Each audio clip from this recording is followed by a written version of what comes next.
পুতুলের কাছে একটা রিকোয়েস্ট আছে আমার, এবং আমার মনে হয় দর্শকদেরও। পুতুলের একটা গান খুব পছন্দের। গানটা আমার প্রথম মৌলিক গান। এই গানের বয়স 19 বছর। 19 বছর পরেও এই গানের অনুরোধ তোমার মতন যারা আছো তারা করো। এবং কিন্তু আমি যদি ভুল না করি, কনসার্ট হোক, যে কোনো জায়গায় হোক, এই গানের রিকোয়েস্টটা পুতুলের কাছে গাইতে হয়। হ্যাঁ হ্যাঁ, প্লিজ গাইছি। গানের সুরকার শ্রদ্ধেয় লাকি আখুন্দ আর গীতিকার শফিক তুহিন।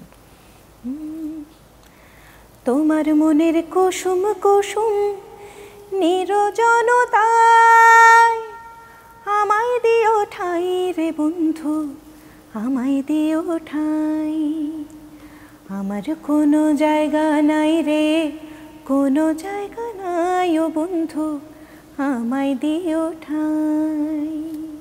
এই যে ভাষার ভালোবাসার গল্পে আছি, জয় শাহরিয়ারের কাছ থেকে কিছুক্ষণ আগেই শুনেছিলাম যেটা বলছিলেন যে সময় উপযোগী গান হওয়া উচিত, দেশাত্মবোধক গানটাকে সময় উপযোগী করা।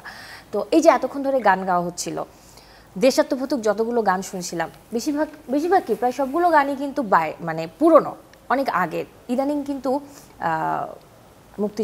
মুক্তিযুদ্ধ হোক আর দেশাত্মবোধক গান হোক, কবিতা হোক, লেখাটা সেভাবে হয় না।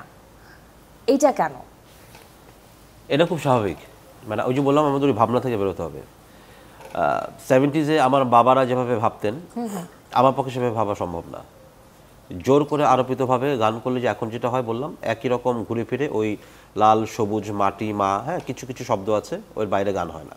ওটা হলে আপনি আবেগটা ছুঁতে পারবেন না। এবং দেশের জন্য গান এরকম হবে, যেটা হয়েছে এই গত বছর। সময় গানটা তৈরি করে।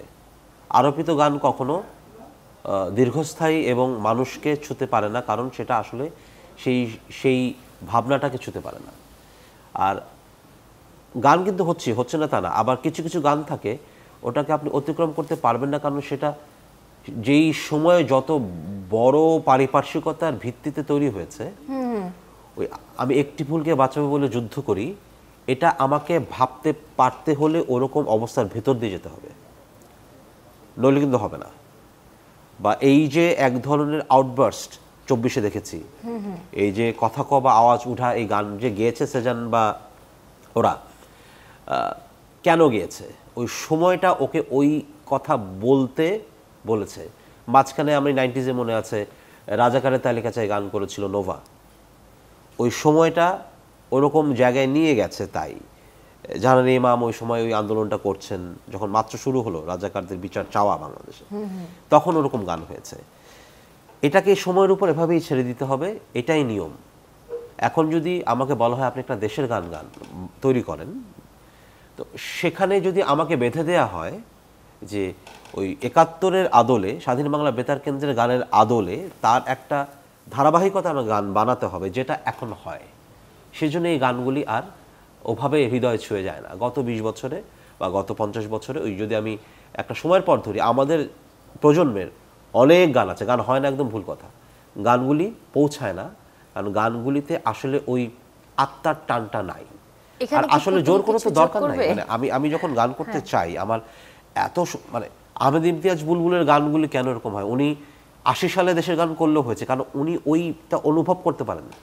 বুলবুল ভাই যেভাবে দেশ মানে ওই সময়টা দেখেছেন, একটা দেশের জন্ম দেখেছেন, ওই স্ট্রাগলটা দেখেছেন, ওই অনুভূতিটা না আসলে 95 সালের জন্ম নিয়ে একটা ছেলে পাবে না। ওর অনুভূতিটা এরকম হবে সেই সময় অনুযায়ী। এটা আমাদেরকে মেনে নিতেই হবে, জোর করে আর্ট হয় না। পুতুল কি কিছু যোগ করবে এই জায়গায়?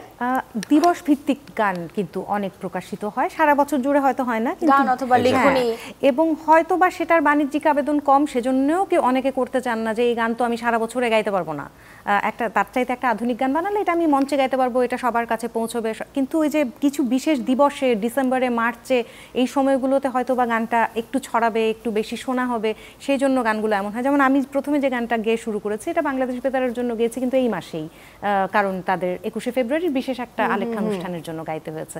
তো দিবস ভিত্তিক চিন্তার বাইরে গিয়ে মনে হয় চিন্তা করার সময় এসেছে, তাহলে দেশের গান আরো অনেক বেশি মাত্রায়, বেশি পরিসরে আমরা পাবো। মানে যৌক্তিক একটা জায়গা তৈরি, যেমন মাঝখানে গান কিছু কিছু দাঁড়িয়েছে, আসিফ ভাইয়ের সাবাস বাংলাদেশ কিন্তু সবাই গায়, হ্যাঁ রুমির একটা গান আছে, কারণ ওটা ক্রিকেটের সাথে রিলেটেড।